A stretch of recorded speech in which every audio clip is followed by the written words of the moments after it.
ګرانو کتونکو السلام علیکم. زه محمد سلمان همدرد د حق غږ پښتو چینل خبري لنډیز کې ستاسو کوربه اوس تاسو پام را اړوم د مهمو خبرونو لنډیز ته.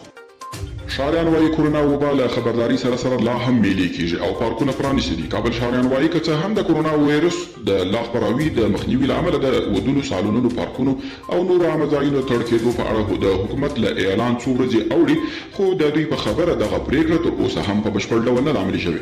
په کندهار کې د 90 میلیون افغانیو په لګښت یو کانال بشپړ شو. په کندهار ولایت کې د څه باندې د 90 میلیون افغانیو په لګښت د اوبو لګولو د یو لوی کانال پروژه بشپړ او ګټه اخیستنې ته وسپارل شوه. افغانستان او ازبکستان پر سوداګري او اقتصادي پراختیا غږېدلي. د بهرنی چارو وزیر حنیف اتمر د افغانستان او ازبکستان د سوداګري او اقتصاد په برخه کې د ازبکستان له لوړپوړو چارواکو سره د دوه اړخیزو همکاریو د پراختیا په اړه خبرې کړي او یو بل ته یې ډاډ هم ورکړی وي.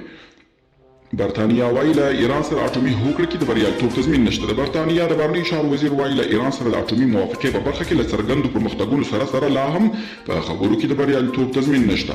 او محمد اجمل شاپور د سیمه ایزو ارګانونو خپلواکي ادارې مالیه او اداري معین وټاکل شو. شاپور تر دې وړاندې د لوګروالیو